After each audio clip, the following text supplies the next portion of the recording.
बच्चों बहुत बेहतरीन होंगे, शानदार होंगे, जबरदस्त होंगे। तो कैसे हैं आप सब लोग? जल्दी से कमेंट करिए and tell me how you are today. चलो भाई बच्चों जल्दी से कमेंट करो and tell me how you are today. कैसे हैं आप सब लोग?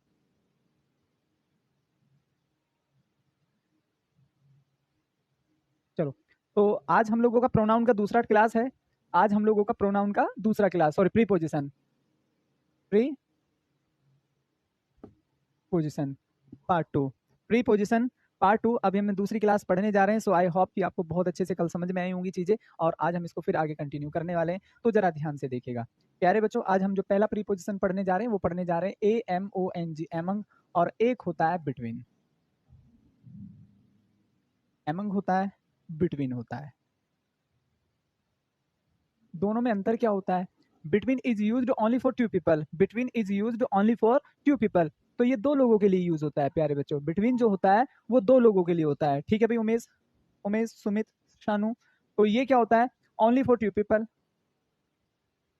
Only for two. ये क्या होता है?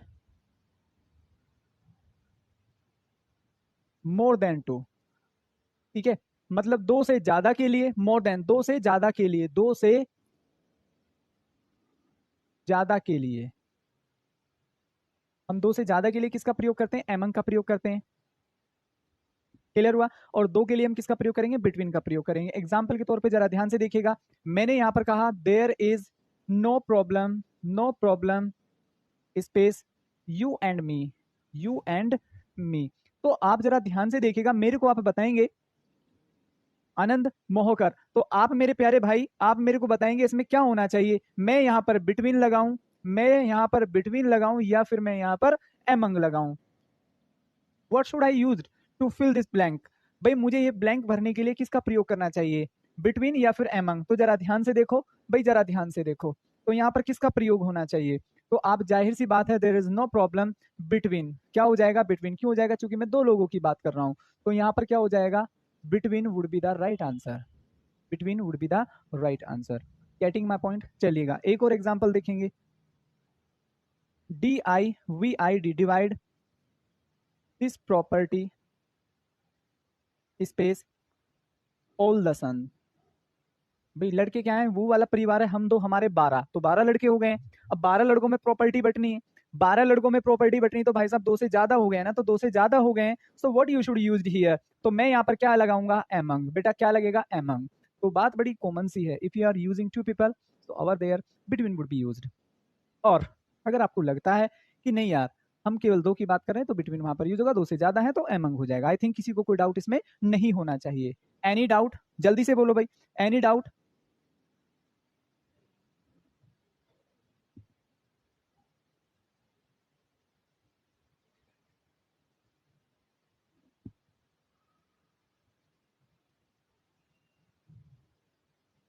हाँ भाई जल्दी से बोलो, किसी को यहां तक कोई डाउट? चलेगा, तो नेक्स्ट प्रीपोजिशन पढ़ते हैं, जरा ध्यान से देखिएगा। नेक्स्ट प्रीपोजिशन क्या होता है?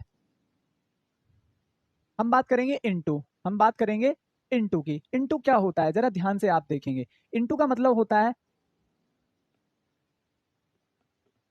डेप्थ।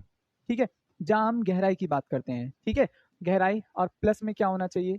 मोशन होना चाहिए। इसको हम क्या बोलेंगे? गहराई प्लस मोशन। तो जहां पर गहराई प्लस मोशन की बात आती है, वहां पर हम क्या यूज करते हैं? इनटू का प्रयोग करते हैं। सपोज करिएगा कोई आदमी नदी में नीचे गिर रहा है, हम गिलास में पानी डाल रहे हैं। क्लियर हुआ? कोई नदी में गिर रहा है, कोई कुएं में गिर रहा है, तो वहां पर हम किसका प्रयोग करेंगे? फेल इनटू होता है। तो आपको याद रखना है, हमेशा किसका प्रयोग होगा? इनटू का प्रयोग होगा। आप यूं याद रखिएगा, फेल हमेशा फेल ही आएगा। प्लस में क्या होगा? इनटू होगा। कब? जब आपको बाद में गहराई दे रखा हो। हमेशा बाद में क्या दे रखा हो? गहराई, डेप्थनेस दे रखा हो। गहराई में क्या क्या आ सकता है भाई? कुआं हो सकता है, पानी हो सकता है, और पानी किसी भी चीज में हो, नदी नाला, ठीक है, कोई भी यहाँ पर बर्तन आपको दे सकता है। बर्तन बोले तो टम्बलर होता है।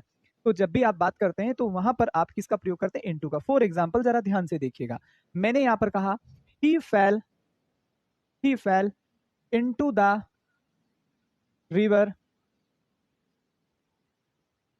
he fell into the river yesterday, he fell into the river yesterday। तो बात है बड़ी बेसिक, तो बात है बड़ी बेसिक।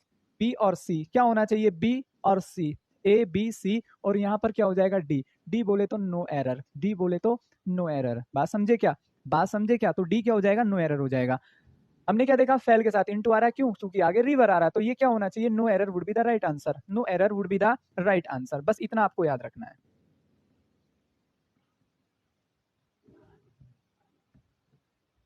कोई दिक्कत किसी को? किसी को कोई दिक्कत? अभी हमको क्या बेसिकली कुछ वर्ड याद रखने हैं, बेसिकली हमको कुछ वर्ड्स याद रखने हैं। वो वर्ड्स कौन कौन से होंगे, ये बड़ा इंपॉर्टेंट बात है, क्योंकि एरर आपको यहीं से मिलेगा। PLUNG प्लंज हो जाएगा, ब्रेक हो जाएगा, DIVID डिवाइड हो जाएगा, ठीक है। नेक्स्ट हम क्या पर बोलेंगे? नेक्स्ट यहाँ पर क्या हो जाएगा? प्लंज, ब्रेक, CHANG चेंज हो जाएगा। नेक्स्ट क्या हो जाएगा? TRANSLATE translate. इन सभी के साथ अगर मैं बात करूं तो प्यारे बच्चों कौन सी प्रीपोजिशन प्रयोग होगी? हमेशा इनटू विल बी यूज्ड।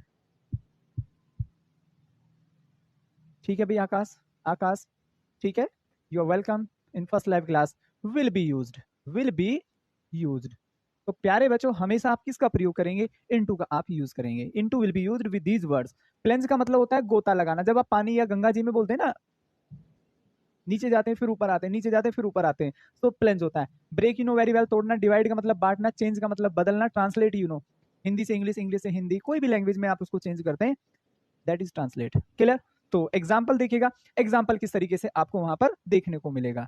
मैंने यहां पर कहा you should, TRANSLAT translate this story space Hindi. आपको ये वाली जो स्टोरी है, ठीक है, आपको ये जो वाली स्टोरी है ये हिंदी में आपको ट्रांसलेट कर देना चाहिए। तो very well you came to know about that भी कौन सा प्रीपोजिशन आना चाहिए। ट्रांसलेट अगर किसी को याद है तो उसके साथ प्रीपोजिशन हमेशा कौन सा आएगा प्यारे बच्चों? ट्रांसलेट इनटू होता है। क्या होता है? ट्रांसलेट इनटू होता है। बहुत ही बेसिक और कॉमन बात है, बहुत ही बेसिक और कॉमन बात है। जरा इसको जल्दी से आप बताइए, कोई एरर यहाँ तक? किसी को कोई एरर यहाँ तक?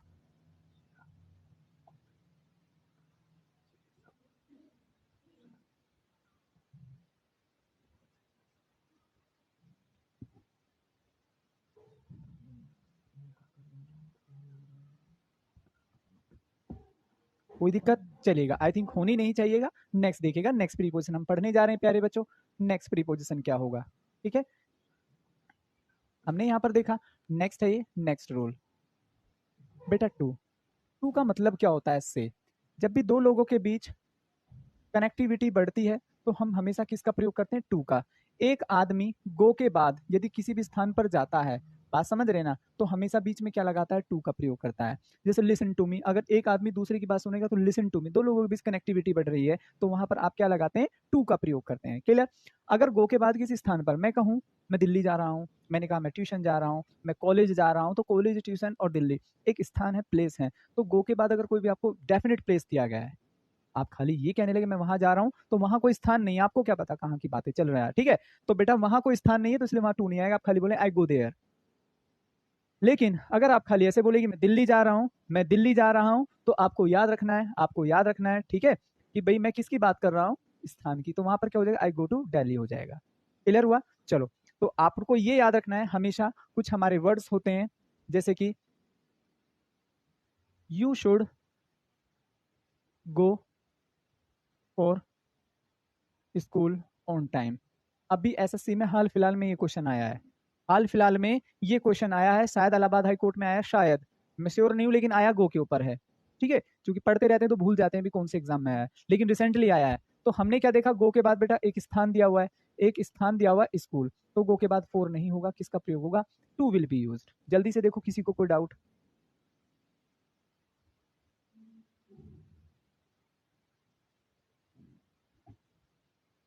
किसी को यहाँ तक कोई डाउट? जल्दी से कमेंट करो। ठीक है, तो आपको ये याद रखना है। अब इसके बाद हो क्या होता है, हमारे कुछ बेसिक वर्ड होते हैं। क्या होते हैं? बेसिक हमारे कुछ वर्ड होते हैं, ये यहाँ से आपको क्वेश्चन बनते हैं एग्जाम में। जैसे कि मैंने यहाँ पर कहा काइंड, मैंने यहाँ पर कहा लिसन, मैंने यहाँ पर क्या कहा? काइंड हो गया है, लिसन हो गया है। नेक्स्ट प्यारे बच्चों AMIABLE, नेक्स्ट हो जाएगा INVITE, इनवाइट। तो ये हमारे कुछ ऐसे शब्द हैं सर, अगर मैं कुछ डिवाइड करना चाहता हूँ एक से ज्यादा लोगों में तो डिवाइड इनटू आएगा। बेटा अगर वस्तु एक है खाली आप वस्तु को चेंज कर रहे हैं तो डिवाइड इनटू होगा। अगर आप लोगों में बांट रहे हैं, बहुत सारे लोगों में उसको बांट रहे हैं वस्तु को, ठीक, खाली वस्तु डिवाइड हो रही है आपस में तो इनटू होगा, और अगर वस्तु लोगों में बांटी जा रही है तो फिर वहां पर प्यारे बच्चे टू का प्रयोग होगा, सॉरी एमंग का प्रयोग होगा।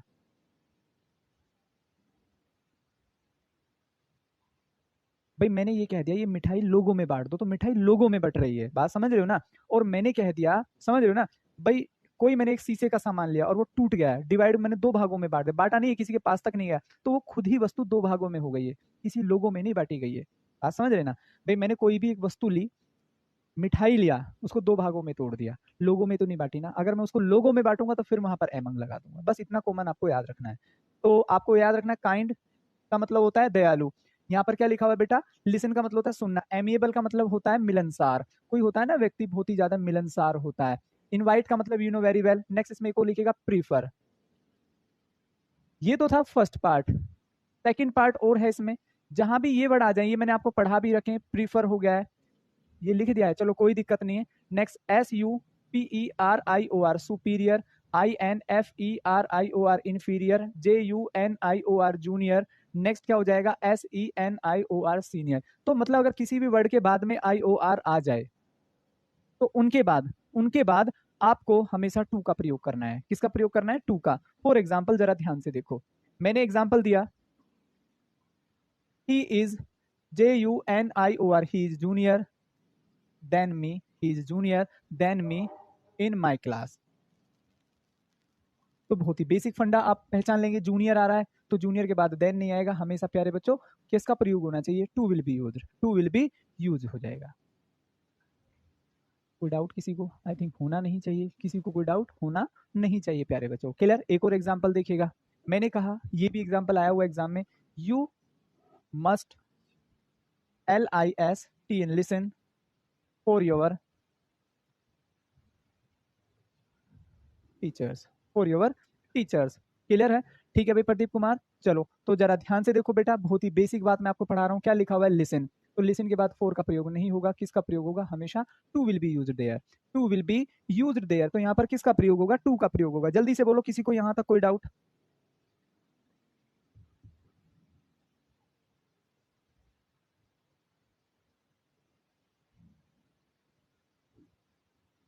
कोई दिक्कत किसी को।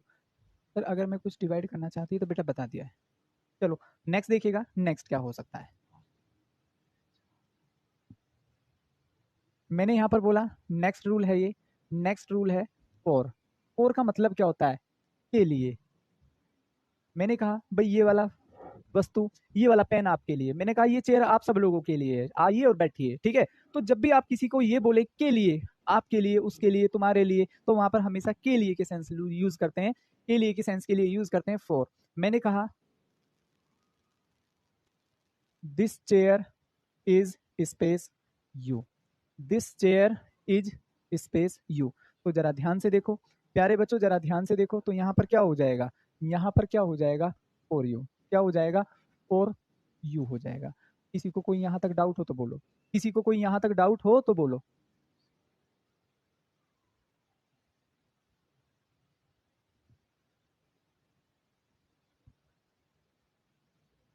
भाई मैंने कहा बहुत बार आदमी ऐसे करके कहता तुम्हारे लिए, ठीक है, तो वहां पर किसका प्रयोग करते हैं, फॉर का प्रयोग करते हैं। किसका प्रयोग करते हैं, फॉर का प्रयोग करते हैं, भैया आपके लिए, this is for you. Clear. अब जरा ध्यान से देखिएगा, अब जरा ध्यान से देखिएगा, इसके बाद आते हैं डायरेक्टली दूसरा, अनसर्टेन टाइम। मैंने आपको सिंस और फोर पढ़ाए होंगे, मैंने आपको सिंस और फोर पढ़ाए थे, क्लियर। मैंने आपको सिंस और फोर पढ़ाए थे अनसर्टेन टाइम के लिए, अनिश्चित समय, ठीक है, अनिश्चित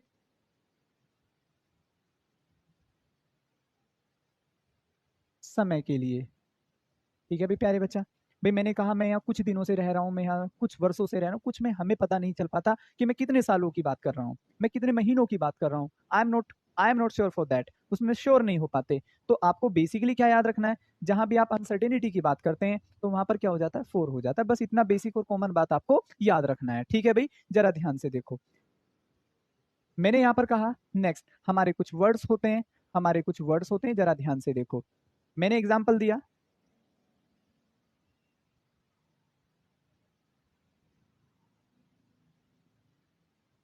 रेस्पॉन्सिबल, वेट, CAPABLA। यहां पर क्या लिखा हुआ है? रेस्पॉन्सिबल लिखा हुआ है। बेटा लिसन के बाद हमेशा टू का प्रयोग होगा, लिसन के बाद हमेशा टू का प्रयोग होगा, बात समझ रहे ना। Next, REPENT, repent. तो आपको याद रखना है इन सभी के साथ, इन सभी के साथ इसमें एक वर्ड और लिख लीजिएगा, ELIGIBLE, एलिजिबल। नेक्स्ट हो जाता है cut out for, cut out for, ये भी एक इडियमेटिक है। इन सभी का मतलब अगर मैं ध्यान से आपको बताऊं, responsible you know very well, जिम्मेदार होता है, भाई तुम इस चीज के लिए रेस्पॉन्सिबल हो, तुम इस नुकसान या इस हानि या इस लाभ के लिए रेस्पॉन्सिबल हो। योग्य का मतलब इसको बोलते हैं जिम्मेदार। वेट का मतलब यू नो वेरी वेल, इंतजार होता है। कैपेबल, योग्य है। रिपेंट का मतलब क्या होता है? पछतावा होता है, बोलते हैं ना पछतावा करने से कोई फायदा नहीं। एलिजिबल का मतलब फिर से योग्य है। कट आउट का मतलब फिर से योग्य है। तो जहां पर भी ये शब्द आ जाएंगे, you have to use preposition for. For example जरा ध्यान से देखो,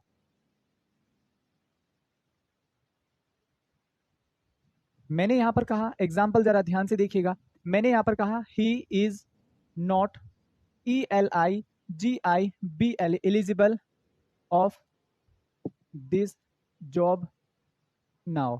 he is not eligible of this job now. तो जरा जल्दी से कमेंट करो और जल्दी से बताओ, जल्दी से बताओ क्या होना चाहिए।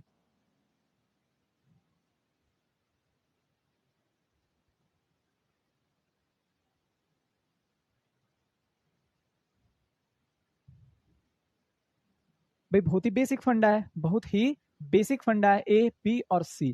तो मैंने क्या बोला? एलिजिबल। एलिजिबल के साथ आप हमेशा ऑफ का प्रयोग नहीं करेंगे, हमेशा किसका प्रयोग करेंगे? For will be used. बेटा हमेशा किसका प्रयोग होगा? For will be used. Getting my point? हमेशा किसका प्रयोग होगा? फॉर का प्रयोग होगा। बस इतना बेसिक आपको याद रखना है, इतना बेसिक आपको याद रखना है। बेटा ये एक इडियमेटिक है, SD रंधावा। जब आप बोलते हैं ना फॉरवर्ड, किसके लिए, क्यों, तो वो हमेशा एक इडियमेटिक है। इडियमेटिक शब्द का मतलब अलग हो जाते हैं, ठीक है ना भाई आदर्श। तो जब आप बोलते हैं फॉरवर्ड, फॉरवर्ड का मतलब होता है किसके लिए, किस लिए, जब आप ये सेंस बोलते हैं। बात समझ में आई भी अनीस मलिक? बात समझ में आया ना? चलो तो ठीक है। तो आपको ये याद रखना है, इन सभी के साथ आपको किसका प्रयोग करना है? प्रीपोजिशन फॉर का आपको प्रयोग करना है। नेक्स्ट देखो प्यारे बच्चों, बहुत ही इंपॉर्टेंट बात है। एक होता है UNDER, अंडर। एक होता है ABOVE, अबोव। एक होता है अंडर, अबोव, ओवर। ठीक है। देखो जब आप नीचे के सेंस में बोलते हैं, जब आप सपोज करिएगा ये पेड़ है, ठीक है भाई, ये क्या है? पेड़ है। ये एक कोई व्यक्ति, कोई व्यक्ति इसके नीचे खड़ा है, बात समझ रहे हो ना भाई, ये इसके यहां तक आ रहा है तो इसके नीचे खड़ा है, तो आप हमेशा क्या यूज करेंगे? अंडर। मेज के नीचे एक बिल्ली बैठी है, अंडर द टेबल होता है। मैं छत के नीचे खड़ा हूं, अंडर द रूफ। मैं पंखे के नीचे खड़ा हूं, अंडर द फैन। बात समझ रहे हो ना? मैंने ये हाथ ऐसे रखा और इसको पेन को यहाँ पर रखा, तो पेन कहाँ पर है? अंडर द पाम, हथेली के नीचे। बात समझे? तो अंडर का मतलब होता है नीचे। Next above. अबोव का मतलब होता है बेटा जब आप ना कोई लेवल डिसाइड कर लेते हैं, जब आप लेवल डिसाइड कर लेते हैं, सपोज करिएगा यहाँ पर दीवार है, इसके ऊपर बोर्ड है, मैं कहूँ बोर्ड से ऊपर देखो, बोर्ड से ऊपर, खाली बोर्ड पर मत देखो, बोर्ड से थोड़ा ऊपर देखो, तो अबोव द बोर्ड, क्या बोलेंगे? Above the board. लेकिन अगर मैं बात करूं मेरे ऊपर, मेरे ऊपर एक छत है, तो मैं किसको बोलूंगा? Over. There is a fan over my head, मेरे सर के ऊपर। और खाली मैं डायरेक्शन सेट करता हूँ कि भाई आपको यहाँ नहीं, यहाँ थोड़ा ऊपर देखना है। ट्रक देखा है तो उस पर लिखा होता है सी अबोव, भाई नीचे मत देखो, नीचे देखकर थोड़ा ऊपर भी देखो, ट्रक चल रहा है सामने। बात समझे क्या? तो आपको याद रखना है जहां लेवल मैं डिसाइड करता हूँ 1 2 3 और 4, आप एक देख रहे हैं, मैंने कहा एक नहीं देखना, थोड़ा और ऊपर देखो, तीसरे पर जाकर देखो, तो अबोव हो जाएगा। ओवर का मतलब होता है के ऊपर। एग्जाम्पल से अंतर समझ लीजिएगा, मैंने यहां पर कहा I am standing, I am standing, UNDER, under the, मैं पेड़ के नीचे खड़ा हूं, मैं पेड़ के नीचे खड़ा हूं, तो आप क्या बोलेंगे? Under the tree. मैंने यहां पर बोला, मैंने यहां पर बोला प्यारे बच्चों, सी अबोव, सी अबोव, ठीक है, टू फाइंड इट।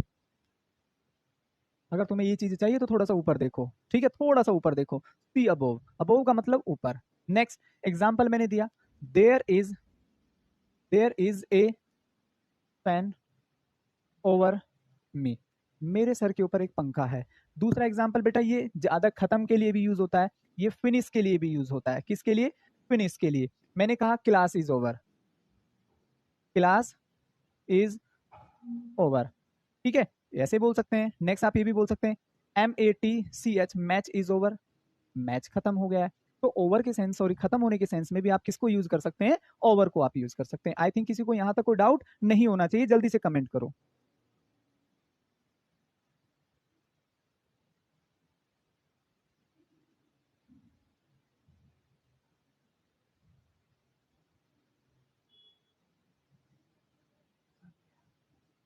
हाँ भाई बोलो, किसी को यहां तक कोई डाउट?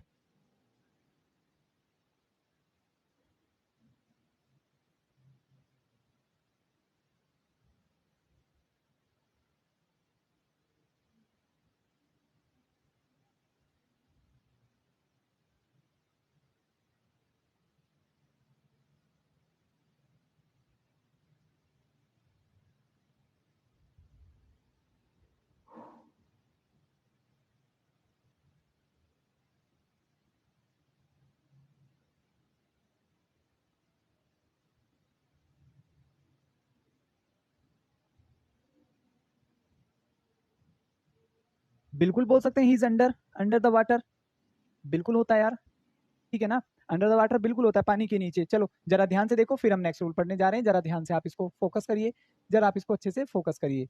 मैंने यहाँ पर कहा, अब हम पढ़ने जा रहे हैं नेक्स्ट प्रीपोजिशन फ्रॉम। बेटा क्या पढ़ने जा रहे हैं, फ्रॉम। फ्रॉम का मतलब क्या होता है, से होता है। जब आप कोई भी कार्य फ्यूचर में शुरू करते हैं, आप कोई भी कार्य फ्यूचर में शुरू करते हैं, आपने एक कमिटमेंट किया कि मैं सोमवार से मंदिर जाऊंगा, मैं सोमवार से जिम जाऊंगा, समझ रहे ना, मैं 2023 से, ठीक है, जिम ज्वाइन करूंगा। तो आप कोई भी कार्य भविष्य में शुरू करने जा रहे हैं, तो आप क्या यूज करेंगे, from. If any work, START, starts in future. अगर कोई भी कार्य फ्यूचर में शुरू होता है, अगर कोई भी कार्य प्यारे बच्चों फ्यूचर में शुरू होता है, तो आप क्या लगाते हैं, फ्रॉम लगाते हैं। फॉर एग्जाम्पल आई विल, ये आपको बता देगा फ्यूचर में शुरू हो रहा है, क्लियर। आप यूं समझिएगा, मैं तो शॉर्टकट मेथड से पढ़ लेता था, विल आगे जाके फ्रॉम, अगर स्टार्ट करने की बात, क्योंकि हमेशा स्टार्ट होगा तो स्टार्ट जरूर आएगा। आई विल, START, स्टार्ट, इतना ये बता देगा कि अब फ्रॉम आएगा। I will start this work, मैंने यहां पर लिख दिया है, मैंने यहां पर लिख दिया है मंडे। अब ये वाला काम मंडे से शुरू होगा, अब ये वाला काम मंडे से शुरू होगा, तो आप यहां पर क्या लगाएंगे, फ्रॉम मंडे। इतना ही बस बेसिक आपको याद रखना है। अगर बेटा कोई भी कार्य, बेटा देखो, अगर आप, ये डिपेंड करता है आप हिंदी में क्या बोल रहे हैं। अगर SD रंधावा आप चीजों को ऐसे बोले भाई ये चीज जो पानी के नीचे पाई जाती है, तो अंडर द वाटर होगा। अगर आप खाली खुद को बोले कि भाई मैं पानी में हूँ, मैं पानी में हूँ, आई एम इन वाटर, अब चाहे आप कितने भी पानी में डूब रहे हैं, वो एक अलग बात है। भाई मैंने कहा भाई ये चीज इतने नीचे जाके पाई जाती है, अंडर द होता है, अंडर द वाटर, पानी के नीचे, ठीक है। और दूसरा होता है कि अगर आप खुद को बोल रहे हैं कि मैं अपनी लोकेशन को डिनोट कर रहे हैं कि मैं यहाँ पर हूँ, मैंने स्टार्टिंग में बोला था, जब भी मोशन लेस लोकेशन की आप बात करते हैं, तो वहां पर, ठीक है, तो वहां पर आप हमेशा इनका प्रयोग करते हैं, क्लियर। चलो ठीक है भाई आदर्श सिंह, ठीक है, राम राम। तो एग्जाम्पल देखो next, I will start this work from Monday. Next example आपको क्या याद रखने हैं, फ्रॉम के साथ जो भी पेयर बनता है वो हमेशा किसका बनता है, टू का। नेक्स्ट हो जाएगा यहाँ पर, बिटवीन के साथ हमेशा किसका पेयर बनता है, हमेशा बनता है एंड का। नेक्स्ट, फ्रॉम के साथ टू, बिटवीन के साथ एंड, और बोथ के साथ भी एंड। हमेशा याद रखना, इसका मतलब होता है से तक। जब आप बोलते हैं ना सुबह से शाम तक, तक, भाई मैं तो सुबह से शाम तक पढ़ता हूं, मैं तो सुबह से शाम तक पढ़ाता हूं, क्लियर। एग्जाम्पल थोड़ा टॉप पर दिया करें, ठीक है भाई, टॉप पर दे दिया करेंगे। तो आपको बेटा ये याद रखना, हमेशा इनका पेयर बनेगा। जैसे कि मैंने यहां पर कहा, मैंने यहां पर कहा I teach, I teach my brother from morning to evening, I teach my brother from morning to evening, ठीक है, I teach my brother from morning to evening. बात समझ रहे हैं, चलो तो ध्यान से देखिएगा, तो जरा ध्यान से देखिएगा प्रजापति साहब। तो इसमें क्या होना चाहिए, आई टीच फ्रॉम मॉर्निंग, तो यहाँ पर आपने क्या देखा, फ्रॉम, फ्रॉम के साथ किसका पेयर बनना है, टू का। तो बस इतना ही ना बेसिक आपको याद रखना है, इतना ही ना बेसिक आपको याद रखना है। बहुत बढ़िया है भाई, बहुत बढ़िया है। चलो नेक्स्ट देखो, नेक्स्ट क्या होना चाहिए। इसमें आपको कुछ वर्ड्स याद रखने हैं। वर्ड्स ज्यादा इंपॉर्टेंट होते हैं क्योंकि एग्जाम्पल जब आएंगे आपको एग्जाम में मोस्टली इन्हीं के ऊपर होगा। जैसे कि आपने वर्ड पढ़ा होगा SUFFERING suffering, ABSTAIN abstain, REFRAIN refrain, suffering abstain refrain, suffering abstain refrain। ठीक है, यहाँ पर क्या लिखा हुआ है, सफरिंग लिखा हुआ है, abstain लिखा हुआ है, refrain लिखा हुआ है। नेक्स्ट देखो और क्या होना सर, मजा आ गया, बहुत बेहतरीन बहुत बेहतरीन। चलो और भी आएगा अभी तो आगे। चलो तो इसमें और क्या लिख सकते हैं हम, PREVENT प्रीवेंट लिख सकते हैं, DIFFERENT डिफरेंट लिख सकते हैं। तो इन सभी के साथ, इन सभी के साथ हमेशा प्रीपोजिशन बेटा कौन सा प्रयोग होगा, from will be used, from will be used होगा। किसी को कोई डाउट? क्लियर बेटा। ओवर का मतलब होता है ऊपर, मैं बोलूं मेरे सर के ऊपर, ठीक है, एक पंखा है तो there is a fan over my head. देखो दो चीजें होती, पंखा भी वही है मैं भी वहां पर हूं। अब मैं अपने आप को बोलूंगा कि मैं पंखे के नीचे हूं तो अंडर आ जाएगा, और मैं ऐसे बोले लोगों पंखा मेरे सर के ऊपर है तो मैं वहां पर क्या लगाऊंगा, ओवर। मैं क्या लगाऊंगा, ओवर लगाऊंगा। बात समझे का?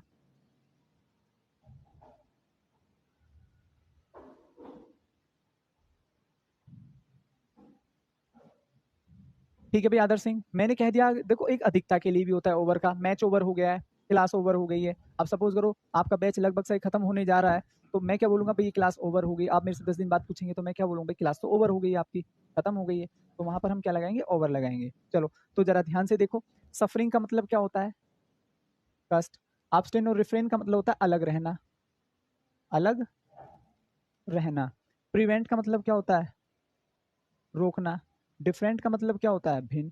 तो इन सभी शब्दों के साथ आपको हमेशा प्रीपोजिशन फ्रॉम का प्रयोग करना है। फॉर एग्जाम्पल जरा ध्यान से देखो,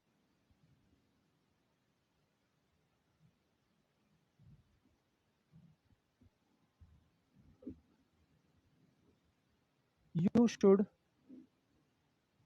REFRAIN, you should refrain of taking tea at night. अब कोई हमसे कह रहा है कि भी तुम्हें रात में चाय पीने से बचना चाहिए, क्या ये ऐसा हो सकता है? तुम्हें रात में चाय नहीं पीनी चाहिए, मतलब बचना चाहिए, परहेज करना चाहिए। रिफ्रेन का मतलब परहेज भी तो हो सकता है, बिल्कुल हो सकता है, अलग रहना परहेज करना। तो बहुत ही बेसिक है, you should refrain, you should refrain of. तो रिफ्रेन के साथ ऑफ नहीं होगा, क्या हो जाएगा, फ्रॉम विल बी यूज्ड। बेटा किसका प्रयोग होगा, फ्रॉम का प्रयोग होगा। जल्दी से बोलो, यहाँ तक किसी को कोई डाउट? हाँ भी दोस्तों, यहाँ तक किसी को कोई डाउट? जल्दी से बोलो क्या होना चाहिए।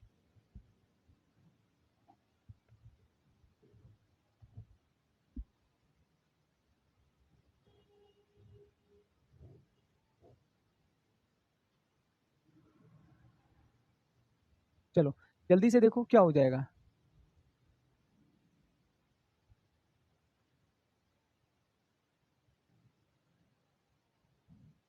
चलेगा तो नेक्स्ट देखो जरा, नेक्स्ट देखो क्या होना चाहिए।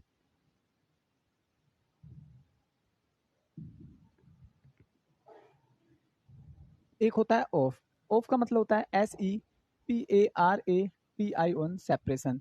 दूसरा क्या होता है ELECTRICITY इलेक्ट्रिसिटी सामान। जब भी मैं इलेक्ट्रिसिटी सामान को बंद करता हूँ, बहुत बारी हमसे पूछा जाता है पंखा चल रहा है तो मोस्टली लोग बोलते हैं फैन इज रनिंग, गलत है। टीवी चल रहा है तो कैसे बोलोगे टीवी इज रनिंग? अब क्या बोलोगे, पंखे में तो चलो वो घूम रहा है तो रनिंग बोल दिया आपने, लेकिन अगर मैं बोलूँ टीवी चल रहा है, एसी चल रहा है, फ्रिज चल रहा है, बात समझेगा? तो जब भी आप ऐसे बोलेंगे तो आप हमेशा चालू के लिए क्या बोलेंगे, टीवी इज ऑन, इसका मतलब चालू है। और मैंने कह दिया टीवी इज ऑफ, ऑफ का मतलब है बंद है, बंद है। तो पहला तो होता है बेटा जब भी इलेक्ट्रिसिटी सामान, जब भी इलेक्ट्रिसिटी सामान चल रहा है तो ऑन होता है और बंद है तो ऑफ होता है। दूसरा, ये पहली बात हम पढ़ने जा रहे हैं, सेपरेशन। सेपरेशन का मतलब होता है अलगाव। अब ये क्या बला है, क्या पढ़ने जा रहे हैं? सेपरेशन का मतलब होता है पेड़ से अगर पत्ता गिर गया है, आप घोड़े पर बैठे हैं नीचे गिर गए, आप सीढ़ी से ऊपर चढ़ रहे हैं नीचे गिर गए, मतलब जब भी आप अचानक से किसी वस्तु से अलग हो जाते हैं और सेपरेट हो जाते हैं, तो ओवर देयर प्यारे बच्चों हमेशा किसका प्रयोग करते हैं, प्रीपोजिशन ऑफ का प्रयोग करते हैं। जरा ध्यान से देखो, मैंने कहा he fail space the ladder. अब आप कहोगे सर ये तो आपने इनटू में भी पढ़ाया था, लेकिन बेटा फेल के बाद इनटू तब आता है जब मोशन हो नीचे, मतलब गहराई में गिर रहा हो। क्या यहाँ तो ये तो कह रहा है सीढ़ी से गिर गया, अब कहाँ गिरा वो एक अलग बात हो गई है। क्लियर हुआ? जब भी पानी वगैरह कुएं वगैरह की बात आएगी तो हमेशा इनटू होगा, लेकिन अगर खाली व्यक्ति गिर रहा है तो वहां पर हम किसका प्रयोग करेंगे, इनटू का प्रयोग करेंगे। तो मैंने बेसिक क्या बोला, he fell into the river, क्या बोलेंगे, he fell into the, sorry river तो नहीं है, तो लेटर लिखा हुआ है, तो आप इसको हटाएंगे और यहाँ पर क्या लिखेंगे, ही फेल ऑफ द लेटर, वह सीढ़ी से गिर गया है, वह सीढ़ी से गिर गया है। तो जल्दी से देखो क्या एरर होना चाहिए, जल्दी से कमेंट करो।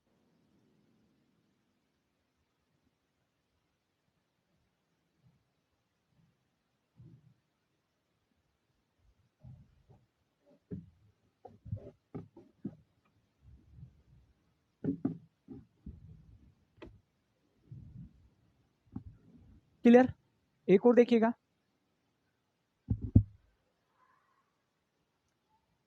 ही फेल ऑफ द हॉर्स, वह घोड़े से गिर गया। अब ऐसा तो नहीं कि पानी में गिर गया, कुएं में गिर गया, नदी में गिर गया, ऐसा कोई नहीं होगा, आप खाली बोल रहे हैं कि वह घोड़े से गिर गया, सीढ़ी से गिर गया, तो वहां पर आप बोलेंगे he fell off the letter या फिर हॉर्स, जो भी आप बोलें।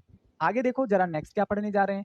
अभी तक हमने सीखा कि भाई ये प्रीपोजिशन यहाँ प्रयोग होती है, वो प्रीपोजिशन वहां प्रयोग होती है, ठीक है। लेकिन अब मैं आपको ये समझाने चाह रहा हूँ कि कौन से ऐसे शब्द हैं जिनके साथ प्रीपोजिशन ही प्रयोग नहीं होती, क्योंकि वहां से भी आपको मोस्टली प्यारे बच्चों एरर आ सकता है। वो कौन से शब्द हैं, जरा ध्यान से देखो, जरा ध्यान से देखो, ये इंपोर्टेंट रूल है, इंपोर्टेंट रूल आपको ये याद रखना है।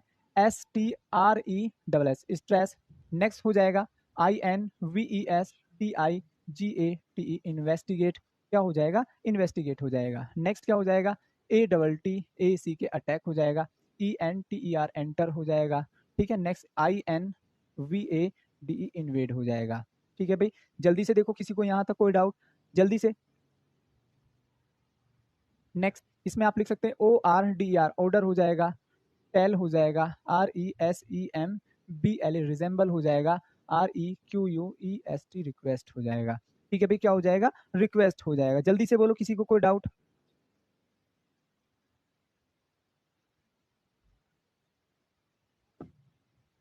चाहे तो एक और लिख सकते हैं, AFFECT अफेक्ट हो जाएगा। तो with these words no preposition REQUIRED required, इन शब्दों के साथ कोई भी प्रीपोजिशन का प्रयोग नहीं होगा। बस इतना ना आपको याद रखना है भाई दोस्तों, इतनी ही बात आपको याद रखनी है। क्लियर हुआ, क्लियर हुआ, किसी को यहाँ तक कोई डाउट, जरा ध्यान से देखो क्या होना चाहिए। मैं शब्द रिपीट करा देता हूँ, इनकी हिंदी क्या होती है बेटा। स्ट्रेस का मतलब होता है जब आप किसी भी बात पर बहुत ज्यादा स्ट्रेस, किसी भी बात पर बहुत ज्यादा जोर देते हैं, बार बार उसी बात को बोलते रहते हैं। इन्वेस्टिगेट का मतलब होता है जांच, अटैक का मतलब होता है आक्रमण, एंटर का मतलब होता है किसी भी रूम में प्रवेश कर जाना, अंदर आना। इन्वेड का मतलब भी क्या होता है, आक्रमण होता है। ऑर्डर का मतलब किसी को ऑर्डर देना, टेल बताना। रिजेंबल का मतलब चेहरे का मिलना, सुना, ये तो अपने चाचा पर गया है, बुआ पर गई है। रिक्वेस्ट का मतलब ये हो जाएगा, और अफेक्ट का मतलब होता है प्रभाव। तो भाई साहब इन शब्दों के साथ प्रीपोजिशन का प्रयोग नहीं होता। सूरज यादव कह रहे हैं हाय सर, हाय हेलो, ठीक है भी दोस्त। चलो विद्यांक कह रहे हैं हाय हेलो। चले एग्जाम्पल देखो, फिर मैंने कहा they ATTACKED they attacked on us when we were COMING coming. बहुत ही बेसिक है, बहुत ही बेसिक बात है। चलिए जरा ध्यान से देखो क्या होना चाहिए, जरा ध्यान से देखो क्या होना चाहिए, जल्दी से कमेंट करो।